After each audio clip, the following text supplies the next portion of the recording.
We'll discuss some Inyane Tu B'Av. Tu B'Av is not a well-known day on the Jewish calendar, mainly because it happens in the summer. Even though Tisha B'Av happens in the summer, but people know about Tisha B'Av. But Tu B'Av is a minor festival, and most people don't learn about it because it's a minor one and it's over the summer. So Tu B'Av, the Gemara tells us in Tainis, and it's a Gemara in Baba Basra as well, that the two happiest days of the year is Tu B'Av and Yom Kippur. So the Gemara says, Bishchol Yom Kippur. I understand Yom Kippur. It's a day of Slichul Mechila, a day of forgiveness. But Tu B'Av, first of all, what happened on it? So the Gemara goes through a list of different things. We'll discuss a couple of them. Like one of them will be, it's the day that the Mesi had Midbar stopped dying. The Jews in the desert stopped dying. I'll go over the story in a minute. And then, so anyway, what do you mean it's one of the happiest days of the year? Like, the Rishonim asked, but I thought like Sukkot, Simchas Beis HaShoeva, other Yom Tovim. So what does it mean it's really the happiest day? So we'll have to come back to that, because of Shem, Ishmu, and others. So let's just focus on the first reason for now. The first reason we're discussing is it's the day that the Mesi had Midbar stopped dying. So the Medrash tells us what happened. Rashi quotes the Medrash that the sin of the Meraglim happened, and then because of the sin of the Meraglim, the Jews were destined, 600,000 Jews were destined to die in the Midbar, and they weren't able to enter the land of Israel. So that's about 40 years times 15,000, comes out to about 600 grand. So let's assume about 15,000 a year. So what did they do? Every Tisha B'Av they dug a grave, and then those who got up finished the job. They finished the burial. This went on and on until the 40th year. Everyone went into the grave on Tisha B'Av, and they all woke up. So they say, what's going on? And we must have counted wrong. So they did the same thing. They went back the next night, the 10th of Av, the next night, 11, 12, 13, 14, 15. Until they realized they saw the full moon, they saw the moon out there, and they realized that, no, they counted right, that God, for whatever reason, is in His chesed, is letting us live. And therefore, the miracle actually happened on Tisha B'Av, but they didn't realize it. The idea wasn't until Tu B'Av, which we see certain halachas are like that it's the idea that counts. Like an interesting halacha, where, and it's a halacha l'maisa as well, let's say someone passes away. So, let's say, many times it happens here, but let's say it's a brother, who's a 95-year-old brother, and this person's very sick and frail. You don't even want to tell them. Certainly they're not ready for a shiva, so you don't want to tell them at all, because then if you tell them, they'll feel like they have to maybe attempt to go to the funeral, do a shiva. So there's halacha, if they hear the news within the first 30 days, so then you have to sit shiva. But if you hear after 30 days, so then you only have to, it's Shmuel Rechoka, it's only one day, it's shorter. So, in fact, you have to be careful, because someone made a mistake and waited to day 30 instead of waiting to day 31, and you messed up. But let's say, or the Gemara talks about, let's say someone's having a wedding, and let's say their parent died, so they don't know about it. You don't tell them during the during the wedding, because the halacha is, in general, you don't want to be a bearer of bad news, but the Chiyav Avelos doesn't begin until the Yediyah, until the fact someone dies doesn't create the Avelos. Interesting enough, it's the fact, it's your knowledge of, so of course if that person needs to know for the burial, to do different things, of course you have to tell them. But in situations where they don't have to know, so then you have to use your seichel to know when to tell, when not to tell. So the idea happened on Tu B'Av. So they point out that. So what happened that year? So interesting. The Oznayim with Torah points out, Saratsnik, that there's only one yort site which is listed in the Torah itself.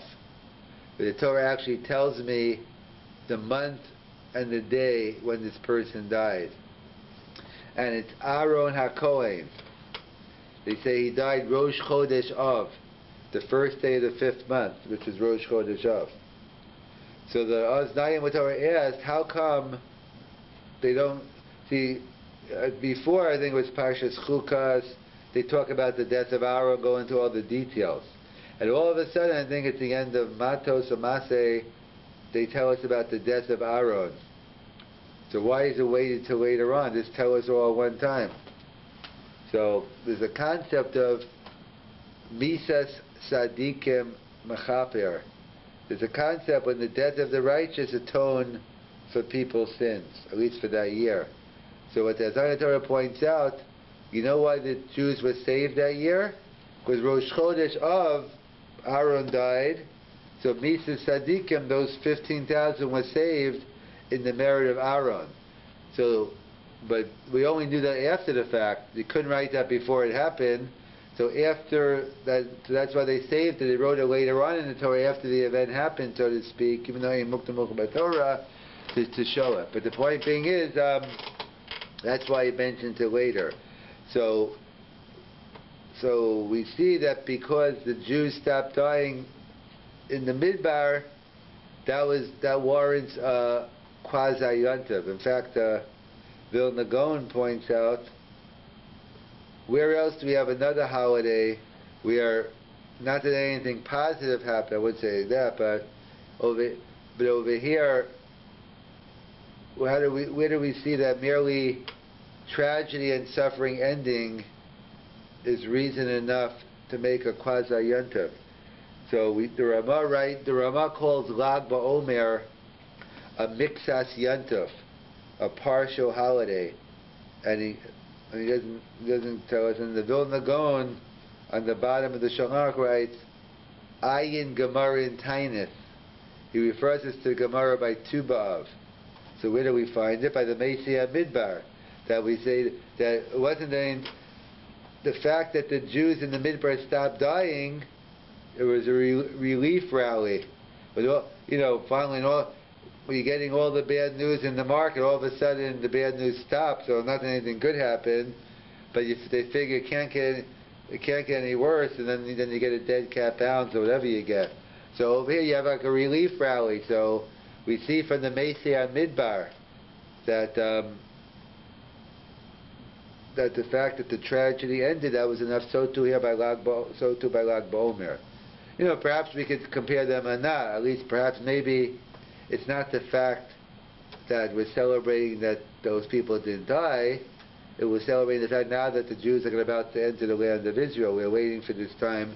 So either way, there's only one of the reasons the Gemara gives. One of the kashas the Mefarshim ask as well is, how did they know?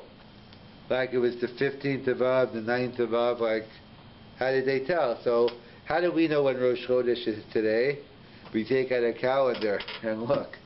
But, so we don't have, back in the day before the calendars, how did they were Makadesh al Yidei Re'iyah.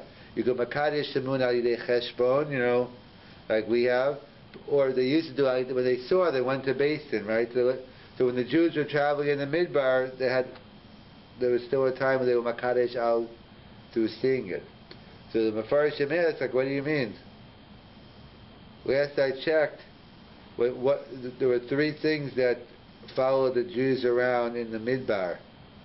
They had the man fall from heaven, they had the water from Miriam, and they had the Anei HaKavod, against Aaron. So therefore, how could you see the moon? The Anei HaKavod was, for someone is suggesting that's the pshat. Aaron just died, Rosh Chodesh Av, so now that's how they were able to see, because b'schus Aaron, they had the Anei HaKavod. When Aaron died, they lost it, and therefore they were able to see the moon and realize it was Tu B'Av, and they realized that this, this is the time. So what does that mean? That So there are many other reasons we'll have to continue on, but just to conclude, what does it mean it's the happiest time? It's clearly not like, halachically speaking, Tu B'Av doesn't seem to make the mix.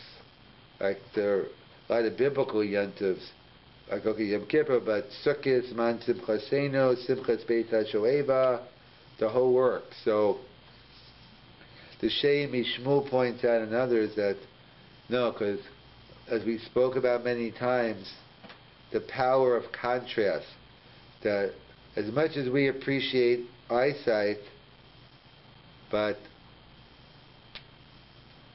someone who was once blind and now they could see, they have the experience, they appreciate more than us. As much as we appreciate every day that we wake up and we could walk, someone who was once a cripple and now could walk, it's a totally different experience. And you can't fully appreciate light unless you know what darkness is. Like anything in life, it's always the power of contrast. Like the chief rabbin had set up right before Yom HaAtzmaut, the day Independence Day, they set up the day of remembrance. You have to appreciate all the soldiers and everyone that gave up their lives. That you have the land of Israel. Now you're ready to celebrate. So same thing here. It's not that Tu B'Av. It is a happy time, but it's more the power of where are we coming from? We started the 3 weeks, the 9 days. We're in the abyss of Shiva, national mourning, where the whole Klal Yisrael is in Shiva. We reach our low on Tisha B'Av. So now the power of contrast, it's more like a relief rally. It's the contrast. But now Tu B'Av, it's more the anticipation that we see this hope now. And as always, we point out, it's the anticipation of things that's a greater pleasure. Like let's say, Warren Buffett bought Heinz. But Heinz is famous for that commercial. You have the ketchup and the thing, anticipation, you're waiting for that ketchup. I haven't seen that commercial in a long time, but I still remember it. So I'm sure they must have spent millions figuring out, they realize it's the anticipation of the ketchup tastes better than the ketchup itself. So now that Tu B'Av's coming and things are changing, whether it's the Mesa Midbar dying or all the other things that happened, we'll see in the Gemara, it was a change of time and spirit, and that's why Tu B'Av is one of the happiest days of the year. The Gemara tells us in Tainus, Lamed Amid Beis, Amar Rav Shimon ben Gamliel, V'Hayu Yomim Tovim V'Yisrael, V'Chamisha B'Av, U'Yom HaKippurim. The two happiest days of the year are Tu B'Av and Yom Kippur. So the Gemara says, Bishlam Yom HaKippurim, because it's the day we're forgiven for our sins. But Tu B'Av, I never even heard of it. Like, what do you mean it's the day of celebration? So we went through different answers at different points. Tonight we'll focus on the fourth answer, the Gemara. The Gemara says, Ula Amar Yom Shabita Hoshea ben Elah Persios. It's the day that Hoshea ben Elah, who was one of the kings, he wasn't a tzaddik per se, but he removed that Yeravah ben Devad, when he was king, he put soldiers on the road that the Jews couldn't go up to Yerushalayim to be Ola Rego. 3 times a year we have a biblical mitzvah to go up, when the Beis HaMikdash is up, to go up to be Ola Rego. So he put guards on the road so they couldn't go. So Hoshea ben Elah didn't make the Jews go, but he gave them the opportunity. He took the guards away. So on the Tu B'Av was the day that Hoshea ben Elah removed the guards, and therefore it's a Miksas Simcha. This is one of the reasons the Gemara gives why it's a quasi-holiday. In fact, the Vilna Gaon raises the question, is that Akasha? I'm just looking. I'm not asking anyone. The Vilna Gaon raises the question of, like the Gemara, as we'll see, we'll go through 5, 6 different reasons.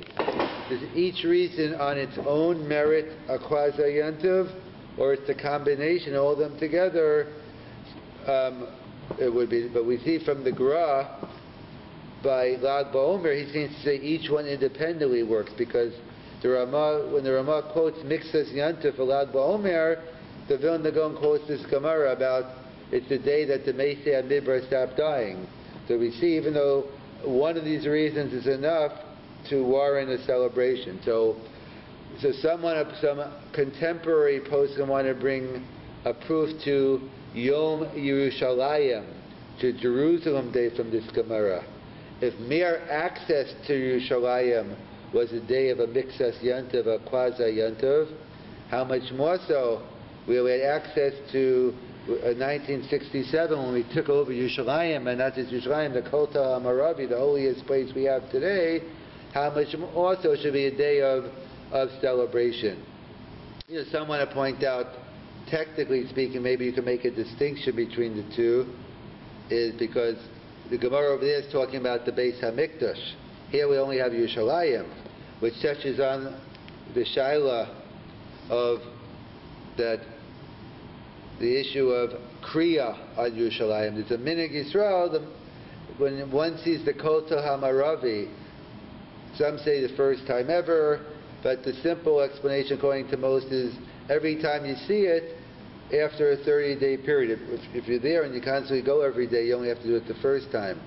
But if there's a 30-day gap, so then perhaps you have to rip Kriya again. But certainly the first time you see it, the minig is that you rip Kriya when you see the Kotel, because you see the Makam HaMikdash. That's the Gemara in Moed Katan.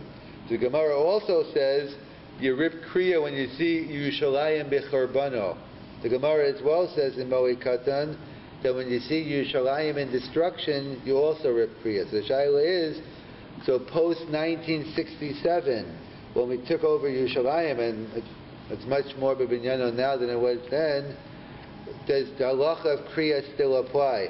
Do we still rip Kriya when we see Yerushalayim? So this is a major machlokas haposkim between Rav Moshe Feinstein, Rav Shlomo Zalman Auerbach, Rav Soloveitchik, on whether one rips Kriya even Bisman Hazeh when you see Yerushalayim. So Rav Moshe seems to say no. Rav Moshe Feinstein says no Kriya, and others, the Rav and others felt that the mitzvah of Kriya, Rav Shlomo Zalman also, for a different reason we'll see, felt that you still do Kriya today. What is the issue at hand? What's in the Kudas HaMachlokas on whether you should still rip Kriya today? The minig seems to be halacha l'maisa. The minig seems to be people do not.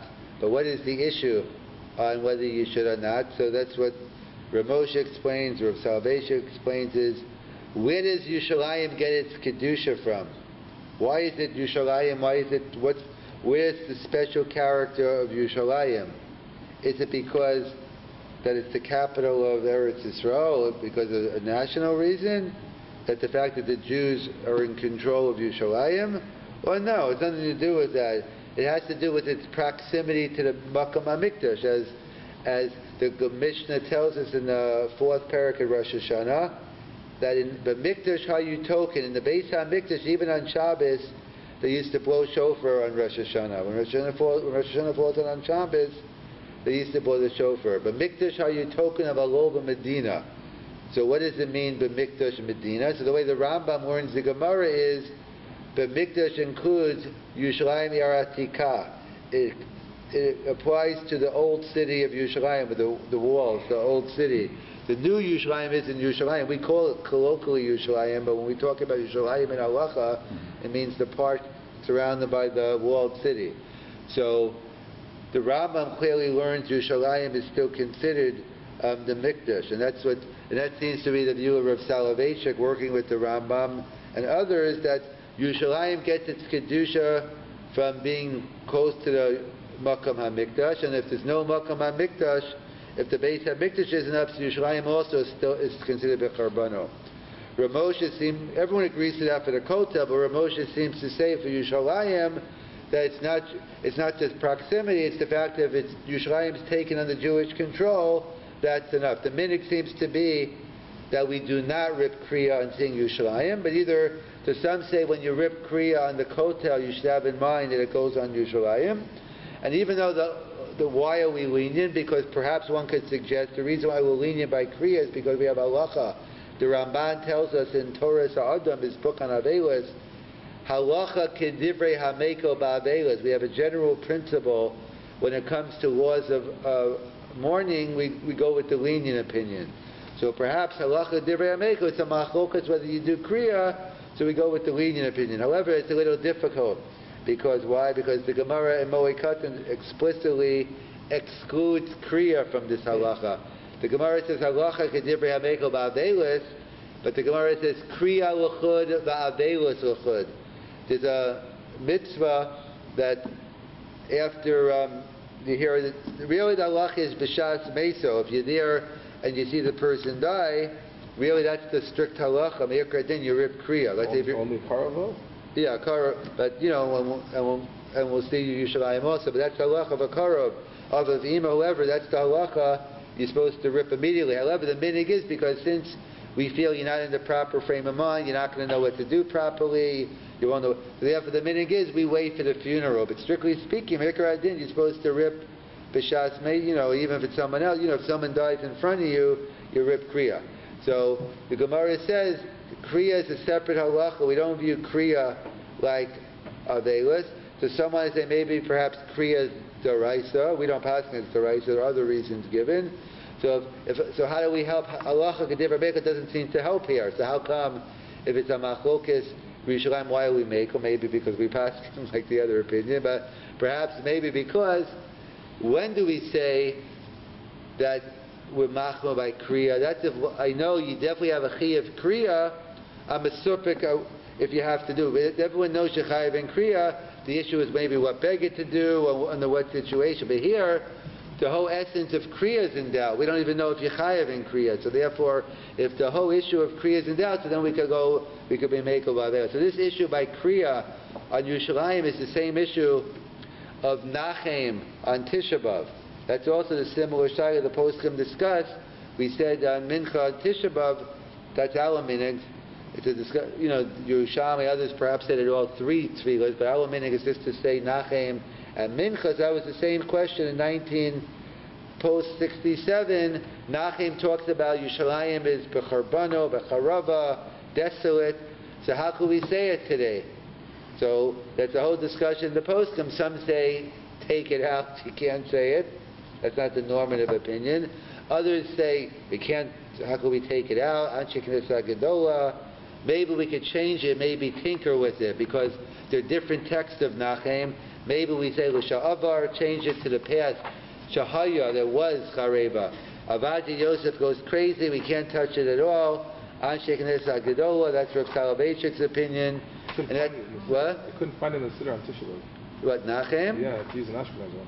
Oh, you don't? Yeah, so it's in Svardim don't say Nachem? I always said it, but I guess this minhag is not to. Yeah, so maybe they go with Rav Gorin who says we don't need it's Bibinyano. So therefore our minhag is we do Nachem. That fits in with the Rav.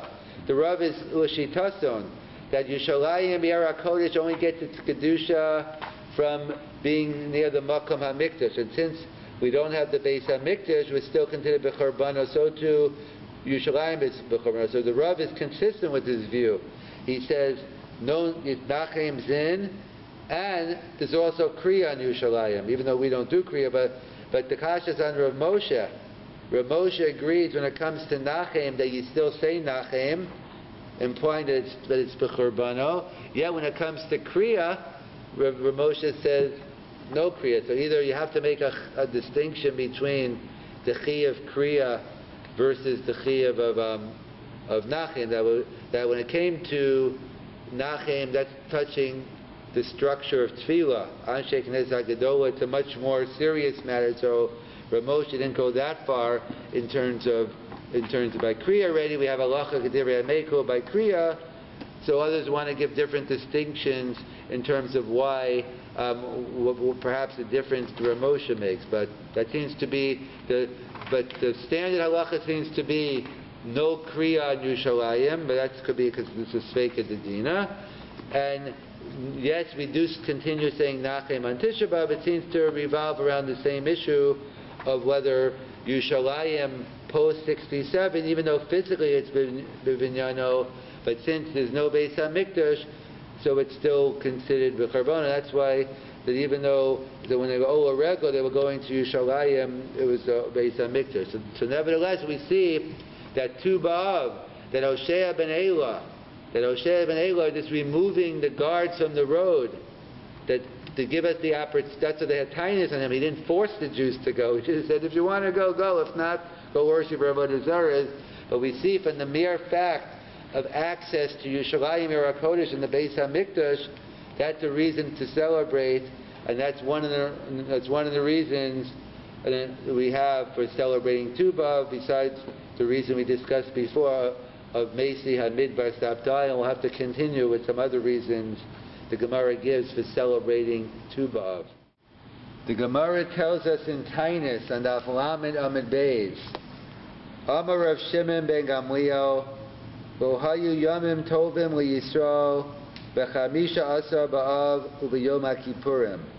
The two happiest days of the year are Yom Kippur and Tu B'Av. I think if I ask the average person on the street, they might come up with two other days, maybe Purim, maybe Simchas Torah. So Yom Kippur I understand definitely from a spiritual level. I don't know how happy people are fasting, but I think they're happy after Tisha B'Av is over that besides the fact they could eat, but that they're forgiven for their sins and they start fresh. So in that sense, from a level that as the Rambam writes, a sin causes a separation between you and God, and the closer you are to God, the higher level of simcha. So therefore, from that angle, it makes sense why it might not be our own personal one, but we understand why Yom Kippur objectively should be one of the happiest days of the year. In fact, that's how we begin. With Or Zerah Latzadik, with the Kol Nidre, that's we begin the tone with Shechiyano V'Kimano. Shechiyano, you say, is a time of simcha. So therefore, Yom Kippur, we understand, it might not have been our choice, but it definitely makes the cut. But Tu B'Av, most people haven't heard of Tu B'Av, forget about even putting it on the map. So what exactly, so that's what the Gemara says, Vishchol Yom Kippurim, it's a day of forgiveness, and I understand. But Tu B'Av, what happened? So we'll see the Gemara lists 5, 6 things. We'll just go through quickly what they are, and then we'll focus on a couple and then go into some more detail. So what happened on Tu B'Av? So the Gemara says, number 1, Yom Shehutru Shvatim Lavo Zeh B'Zeh. It's a similar Gemara in Baba Basra. I think it's Kuf Chav Aleph. Perhaps the order might be a little different, but they also have what happened. So the Gemara says, you know why it's such a happy day? Because you're allowed to intermarry. Isn't that a happy occasion? Intermarriage? Isn't that something we just love to see? So what does it mean? It's the happiest day of the year. We'd be very happy in our time, because what is it? It's over 50% intermarriage. So of course that's not what we mean. We don't mean intermarriage with non-Jews, Gentiles. Here the Gemara is talking about intermarry among the tribes. It used to be in the beginning, in order to keep the inheritance, that people had to know which. So therefore you had to make sure you stay within the tribe. So finally, after it's happened on Tu B'Av, they realized that was only a temporary thing. Once the land was settled, now everyone can intermarry among the tribes. So you can still intermarry among the Jews. Jews can marry Svardim and etc., but you have to keep it in the Jewish faith. Number 2, Yom Shahuter Shevet Binyamin Lavo Bachal. It was a day that the tribe of Benjamin was permitted to marry. Why? What do you mean? Why was Binyamin discriminated against? Because there's a story in Parashat Shoftim. I know you're a big Shmuel guy. I don't know if you're that big on Shoftim.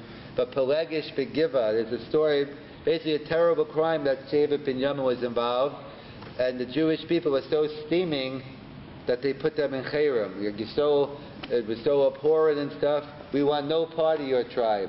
And then on Tu B'Av later on, that they realized it was only a temporary thing, and it happened to be on Tu B'Av we were able to marry people from Binyamin. So those are 2 events that happened, that you allowed to intermarry among all the tribes, and Shevet Binyamin, who was on a temporary excommunication, was let back in. A 3rd one, Yom Shekolubo Mesi HaMidbar, that we know for the sin of the Meraglim, the sin of the spies, the 600,000 men were destined to die in the Midbar. They weren't able to make it into Eretz Yisrael. I guess higher mathematics, 15 thou times 40 years comes to about 600 thou. So let's assume about 15 thou a year. So so the story goes like this. The Medrash writes that every year, it's a very graphic Medrash. rated R, so this for the appropriate audience out there, that the Gemara talks about, the Medrash says that every year on Tisha B'Av, they used to bury, everyone used to dig their own graves literally, and go to sleep. Those who woke up, walked out, and finished the burial.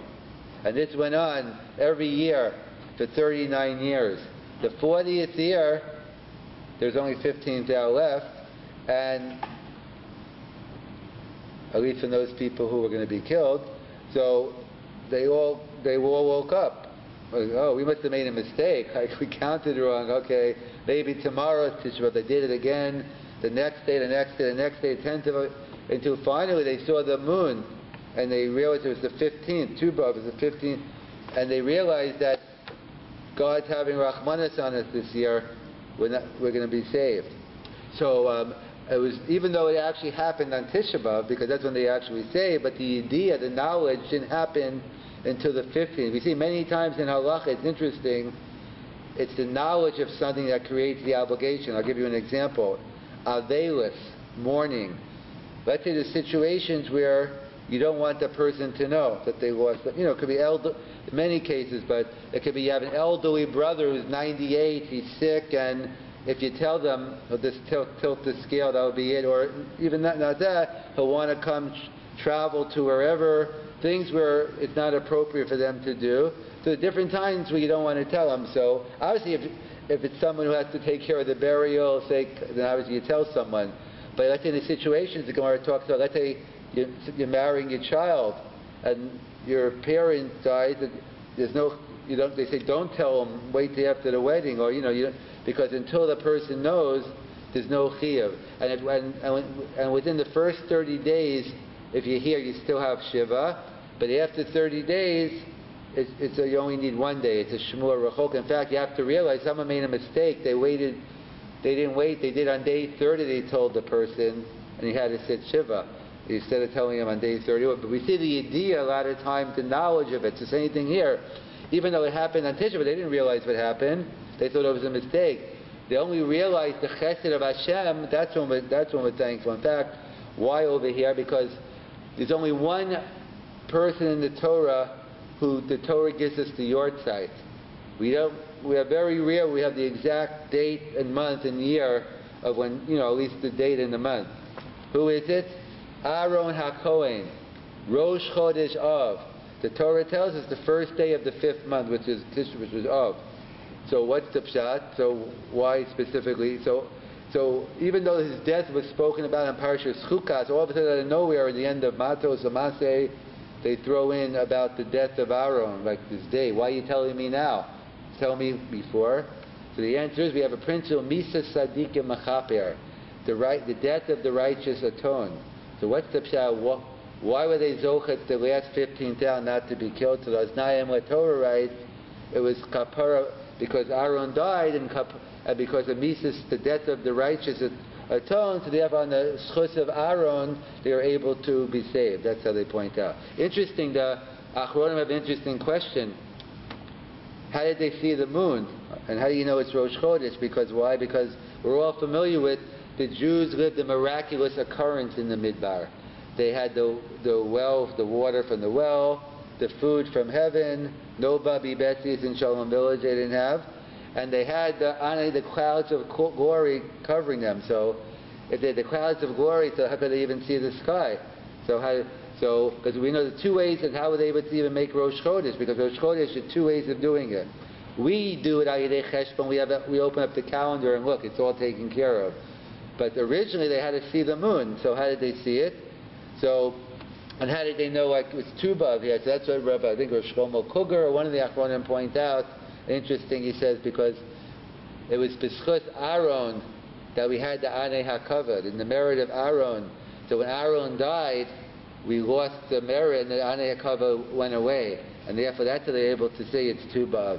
But some point out, there's a Rashi in Chumash as well that says, but B'schus Moshe, we got it back. So you could do things after maybe they waited 2 weeks to get it back. But either that's an interesting explanation. That's how they knew. How did they know it was Tue B'Av if they had the Anei HaKavod?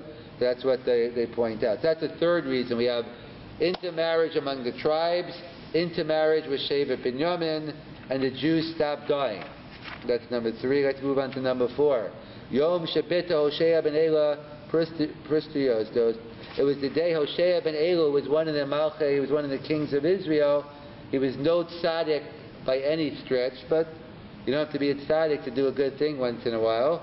What did he do? Yeravam ben Nevat, who was a evil, king, he prevented the Jews from going Olarel. He wanted them to worship Avodah Zarah. He sent them elsewhere, and they had got actually soldiers on the road preventing them from going to Yerushalayim. So Hoshea ben Elah, he didn't force the Jews. He said, if you want to, I'll give you a choice. You could go to your Avodah Zarah, or you could go. So in the Mary, when did that happen? Hoshea ben Elah, on Tu B'Av, that's the day he permitted the Jews to go up to Yerushalayim. So many want to point out that we see from this Gemara a source for perhaps the celebration of Yom Yerushalayim, Jerusalem Day, 1967, when we took over Yerushalayim, and now every day and every year now we celebrate different. Whatever celebrate means to different people, but at least recognize it's a special day, and we got Yerushalayim. So they point out. So they say, if mere access to Yerushalayim was enough to make Tu B'Av a Mixas Yantif, how much more so when we get Yerushalayim itself, how much more so we should celebrate. Others point out, not that you shouldn't celebrate Yerushalayim, but perhaps it's not such a strong proof, because over there they were going up to the Ola Regel to the Beis HaMikdash. Today we don't have the Beis HaMikdash. However, that touches on another shaila about that now in post-1967 that we took back Yerushalayim. So now, how do we view Jerusalem?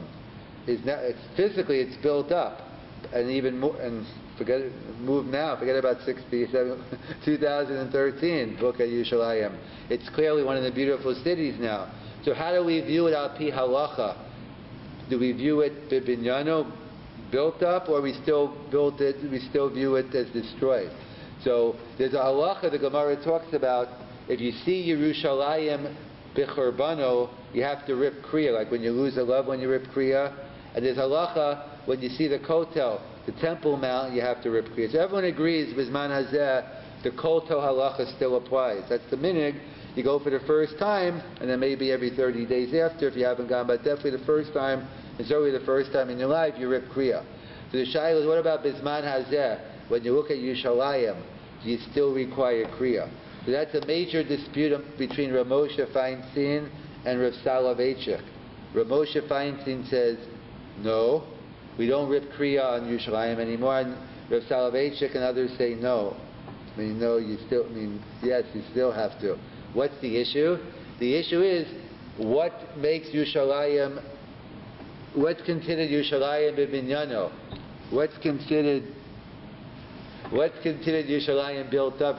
So Rav Moshe seems to learn it's the political entity. If the Jewish people took over, you have Malchei Yisrael, you have Jewish people running Yerushalayim, that's considered b'binyano. And therefore, he said, we no longer rip kriya. And Rav Soloveitchik says, no, it's true that it's built up, but Yerushalayim gets its sanctity, gets its special status on its proximity to the temple. If the temple is considered b'churbano, then Yerushalayim by definition is considered b'churbano. In fact, that was the issue we had on Tisha B'Av with Nachem. In the Nachem, that's what we said, that we called it Yerushalayim. So that's the whole question. It was a similar question in 1968. Do you take out, when we just said it on Tisha B'Av, do you take out the Nachem prayer? So some felt, Rav Goren and others, the minority felt, yeah, how could you say it? Take it out. It doesn't apply anymore. And many others were more reluctant just to take it out. So some said maybe we'll tinker with it. We'll talk about it. We'll put in it was destroyed, etc. But the consensus view is that most assume you leave it. So that's consistent with Rav Soloveitchik's view. Why? Because even though it's a beautiful city, but as long as the Beis HaMikdash is not up, Yerushalayim is also considered b'churban. That could be the issue here, that the fact mere access to Yerushalayim we see was enough to make it a yontif. Two more reasons I think the Gemara gives. Number 5. So we had intermarriage among the tribes, intermarriage with Shevet Binyamin, the Jews dying in the Midbar, Hoshea ben Elu letting the Jews go up, the 15th that happened on Tu B'Av, Yom Shenitnu Haruge Beitar Ukfura. It's the day that there was during the revolt was in Beitar, so many Jews were killed, and it was for many years, or it's a long period of time. Usually a body starts decaying, I don't know, a couple of days, couple of weeks, in this heat probably very quickly. So they point out that when the Haruge Beitar were left there lying on the ground, it was over a long period of time, and when they finally took back the bodies, the miracle happened, the bodies did not decay. So it says, and in fact, that's why we instituted the fourth bracha in benching. And that's what the Gemara says. Also Yom Shenitnu Haruge Beitar Ukfura, and that day Tiktu B'Yavna, we instituted in our benching a fourth blessing. The first three are biblical, this is rabbinical. Hatov, why Hatov Hametiv? What does it mean? Hatov Shelo Hitrichu. Hitrichu, it's good that the bodies did not decay. V'hatov Shenitnu Ukfura, and the good that, and it conferred good that they were afforded burial. So this day, again, it happened on Tu B'Av, and that's the fifth reason why it's the happiest day of the year. And finally, the sixth and final answer to the Gemara says it's Yom Shapasku Milichros Eitzin Lamaracha. It was the 15th day of Av, was the day they stopped cutting trees for the Mizbeach. As Rav Eliezer Agado Omer, Mechamisha Asa B'Av Eilach, on the 15th day of Av and on, I guess it's not so hot in Israel anymore, but actually it's coming up to, by next week. I can tell Penny it's going to cool down. Meichamish Hasav Eilach, on the 15th day of Av and onward, Tashe Kochak Shelchama, the sun starts getting a little lighter, the strength waned. But the whole point was they wanted to make sure the sun, with the wood, gets all the worms out of the wood, because you can't have worms in the Mizbeach. So therefore they stopped cutting. The cutoff point was Tu B'Av, that's when the heat wave ends, the Chamson, and therefore they stopped cutting the trees, and therefore they're able to have it for the Mizbeach. And therefore they point out, and therefore now there was more time for learning, that the couple of thousand people who were cutting, the farmers who were cutting wood now, so we see something very interesting. You say, so this affected a couple of thousand more people coming to the Beis HaMedrash. Let's say you have hundreds of thousands learning, and now a couple more thousand, you can have a simcha? You bet. A couple of thousand people joining, you have a couple more people joining you in the Beis HaMedrash, that's reason for joy as well. The Rashbam learns the Gemara that's not this, he makes a much more general halacha. It's any type of completion of a mitzvah. That's why the celebration is. And therefore when you're completing a mitzvah, that's why you have a celebration. In fact, that's what Rav Shechter used to say. But number one, he said, besides last year, I think the Siyam Hashas was on Tu B'Av, so anyway, he would have said on that the day of the Siyam not to do Tachanan, because that's a mixes yantiv, like the Rashbam says, you're completing this long mitzvah you've been working on. So I think they say the story goes over that when they make Aliyah. So what do they call the people who go on Aliyah? I mean, what the group is there? What group sponsors? Nefesh B'Nefesh. So they always have a big thing when the whole group of Americans come in. It's a big ceremony. The soldiers carry everything. So a lot of people go to the airport, and they have a Basik and Minyan. And I think so. They say Rav Shechter was there, and then he said, "Don't say Tachanan today." Why? Because Pshat is a long trip. Now they're doing the mitzvah. It's anytime you complete, they're about to do the mitzvah of Yishuv Eretz Yisrael. So therefore, so based on the Rashbam is not limited to this Gemara. The Rashbam makes this that's the whole concept of a siyam. When you have any type of completion of a mitzvah, we go ahead, and we go ahead and have a simcha. So the Gemara gives us 6 reasons why Tu B'Av is one of the happiest days of the year. Number 1, intermarriage among the tribes. Up until then, they couldn't. Number 2, intermarriage with Shevet Binyamin. Number 3, that the Mesi Midbar stopped dying. Number 4, Hoshea ben Elu permitted the Jews to go up to Yerushalayim. Number 5, the Jews who were sitting around from Beitar, the miracle was that the bodies did not decay and they were able to bury them. And number 6 is that Tue B'Av, the heat is, the sun's not strong enough, they stop cutting wood, and depending what pshat you learn. It's the completion of the mitzvah, that's why we're celebrating. We're happy now that more people are learning. Whatever the pshat is, they finish the wood. Just to conclude, there's the Shem Mishmuel will conclude with that he says, what's the pshat? So it's a nice Gemara, but to say that Tue B'Av is one of the happiest days of the year, it's not even a biblical holiday. We know Simchas Beis Shoeva, the Gemara says, if you haven't, that's Simcha. So the rich asked Akash already as well. So the Shem Yishmol says, Derech Hasidus, as a nice pshat, he says, no, of course, we're not talking about objectively. You can't, Tue B'Av, then a lot of nice things happen, but it's only a mixes Yom. But what do we mean? We mean, relatively speaking, we just came, what's the contrast? We just observed, we finished the 3 weeks, the 9 days, Yud Beis Chodesh, Shloshim, Shiva, we were all the way down, and then all of a sudden, we lost hope, and then Tue B'Av symbolizes the hope we're going to have, and that's it's the power of contrast. That like someone who was once blind and could see, you can't compare. We're on the height of Avelis, and now it's a relative simcha, and hence it's one of the happiest days of the year.